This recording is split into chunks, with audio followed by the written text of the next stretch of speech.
அனைவருக்கும் நமஸ்காரம். மேசராசி அன்பர்களுக்கு தங்களுடைய நாணயத்தையும் கற்பையும் சோதிக்கும் காலமாக இப்பொழுது இருக்கிறது. அதாவது இவன் பரீட்சையில பாஸ் ஆவானா, இவனுக்கு டெஸ்ட் வைப்போமா அப்படி என்று ஒரு சோதனைக்கு உட்படும் காலம். இப்போ மேசராசி அன்பர்கள் ஒரு முறையில் இருமுறையேன்னு இப்போ அது ஹாஸ்பிட்டலுக்கு போயிட்டு தங்களுடைய பாடியை செக் பண்ணிக்கங்க. கடன் இத்தனை பேர் வருமானம் இருக்கிறது, கடன் கொடுத்துக்கினே இருக்கீங்க. ஒரு காலகட்டத்தில் அவரால் திருப்பி செலுத்த முடியாத கடனையும் பொருளாதாரத்தையும் நீங்கள் கொடுத்துருவீங்க. இப்போ உதாரணம், ஒருத்தருக்கு மாத சம்பளம் 20,000 தான். ஆனால் அவருக்கு எவ்வளோ கடன் கொடுக்கலாம்?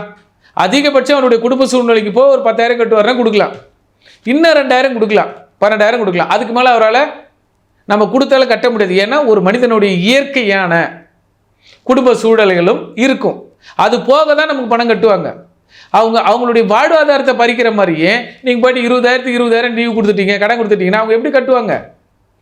அப்படி கட்ட முடியாத சூழ்நிலையில் உங்களுடைய பணங்கள் அத்தனையுமே விரயமாகும். ஆக கணக்கு வழக்கை சரிபார்த்து கொள்ளுங்கள், உறவுகளை சரிபார்த்து கொள்ளுங்கள். ஆனால் அதே நேரத்தில் பெண்கள் விஷயத்தில் மிக உஷாராக இருங்கள்.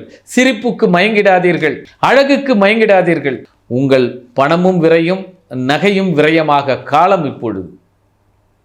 மேஷராசி அன்பர்களுக்கு உங்களுடைய இயற்கையான குணங்களில், இயற்கையான திறமைகளில் சற்று கூடுதல் கவனம் செலுத்துங்கள். இந்த நபருக்கு கொடுத்தால் வருமா, இந்த நபர் படிக்க வைத்தால் படிப்பாரா, இந்த நபர் இப்பொழுது இவ்வளவு செலவு செய்து வெளிநாடுகளுக்கு வெளியூர்களுக்கு அனுப்பினால் அவர்களுக்கு நன்றாக இருக்குமா என்பதை கூடுதல் சிறப்பு இன்டென்ஷன் எடுங்கள், அடிஷ்னல் கேர் எடுங்க. இதெல்லாம் கேர் எடுத்து செய்தால் செய்கின்ற காலம் இந்த காலம். ஆக உங்களையே சோதிக்கின்ற காலம் மேஷ ராசிக்கு. ஒரு முறைக்கு இருமுறை மீண்டும் மீண்டும் உங்களையே சரிபார்த்து கொண்டு ஒரு வேலையை செய்யுங்கள். காலம் பொன் போன்றது, அதை விட காசு அதை விட பொன் போன்றது. ஆக கையில் இருப்பதை பிடித்து செயல்படுத்த வேண்டிய காலம் இந்த காலம். லூஸாக விட்டுறாதீங்க, விட்டது எதுவுமே வெளிவராது. ஆக காலத்தை பயன்படுத்தி கொள்ளுங்கள். மேஷம் மிக மிக கவனமுடன் இருந்து கொள்ளுங்கள்.